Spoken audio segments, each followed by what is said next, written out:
Shalom, sahabat yang baik hati, salam sehat selalu bagi kita semuanya. Marilah kita bersatu di dalam doa.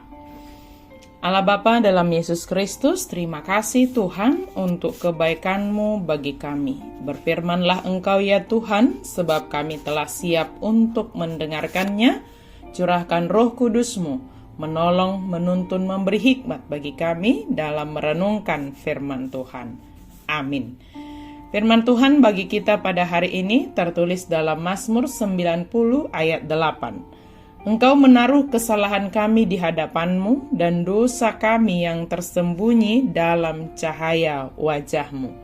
Nunga dibaheko hajahaton nami tujolom, dosa nami akan nabuni tuhatiuron nibohim. Pernahkah kita merasa bahwa kita dapat bersembunyi dari hadapan Allah?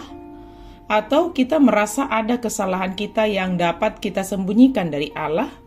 Mungkin kalau dari sesama manusia, kita bersembunyi atau menutup-nutupi dosa dan kesalahan kita, tetapi tidak di hadapan Allah. Walau kita tidak memberitahukannya kepada Allah, pastilah Dia mengetahuinya. Tetapi Allah meminta kepada kita untuk mengakui di hadapannya. Sebab dengan mengakui dosa artinya kita mengenali, menyadari dosa kita itu, dosa yang kita lakukan itu.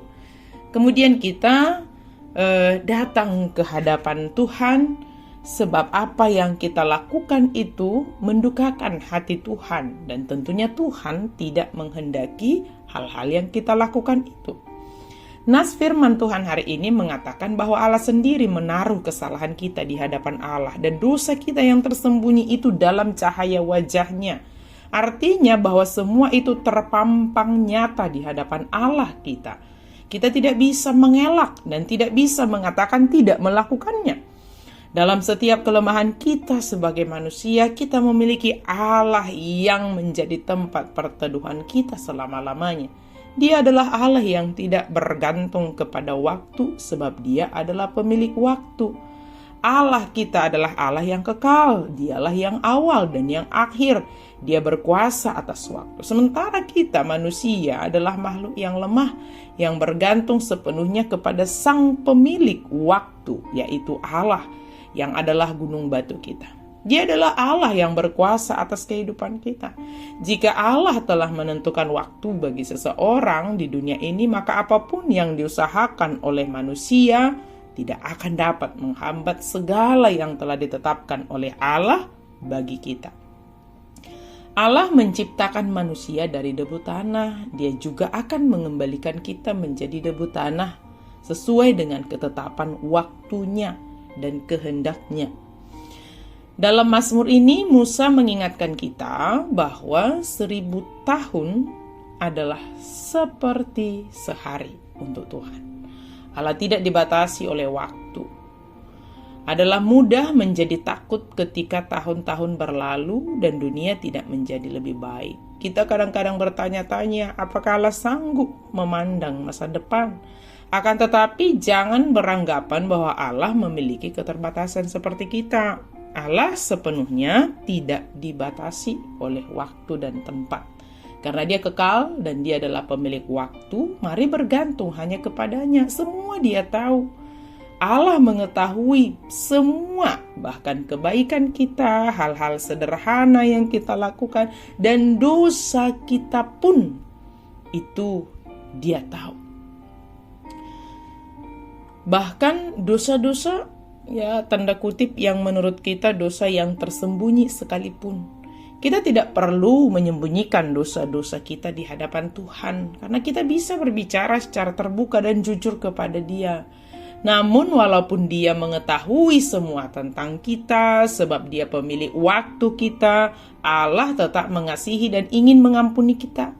Ini seharusnya mendorong kita untuk datang kepadanya dan bukannya membuat kita takut sehingga menyembunyikannya. Ingat, dalam hal kejahatan, dosa, keinginan jahat, atau keinginan lainnya, kita tidak bisa bermain petak umpet dengan Tuhan. Sebab Tuhan Maha Hadir, Maha Tahu, Maha Melihat. Ketika kita tergoda ingin melakukan apa yang bertentangan dengan kehendak Tuhan, ingatlah bahwa Tuhan sedang mengawasi kita. Mata Tuhan menjelajah ke seluruh bumi, selalu tertuju kepada kita. Allah tidak hanya Allah yang dari dekat, Allah dari jauh, Allah yang memenuhi langit dan bumi, tetapi Dia juga adalah Allah yang diam dalam diri kita. Mari kita taat dengan mendengarkan suara Tuhan yang berbicara dari dalam diri kita melalui suara hati kita. Karena itu, mari kita membangun satu persekutuan yang intim dengan Tuhan setiap saat, agar kita semakin peka dan dengar-dengaran kepada suara Tuhan dan dapat mengetahui mana yang harus kita lakukan dan mana yang harus kita hindari. Sahabat yang diberkati Tuhan, semuanya terlihat jelas, terbuka di hadapan Tuhan. Tidak ada yang bisa kita sembunyikan. Maka ketika kita menyadari kesalahan kita, datanglah kepada Tuhan, menyesalinya, memohon pengampunannya, dan bertobat, meninggalkan setiap kesalahan-kesalahan kita. Amin. Mari kita berdoa. Terima kasih Tuhan untuk firman-Mu. Kami mengakui terkadang kami jatuh ke dalam dosa, kami tergoda melakukan yang jahat, tetapi kami percaya semuanya Engkau ketahui Tuhan, dan saat ini kami menyesali, memohon pengampunan dari Tuhan. Ampuni kesalahan kami Tuhan, maafkan kami Tuhan, dan kami percaya Engkau mengasihi kami dan mengampuni setiap dosa pelanggaran kami. Berkati kami hari ini, menjalani waktu kami dengan penuh kasih yang dari Tuhan, dengan semangat yang baru yang dari Tuhan. Apapun yang kami kerjakan di dalam nama Yesus itu boleh semua berhasil. Amin.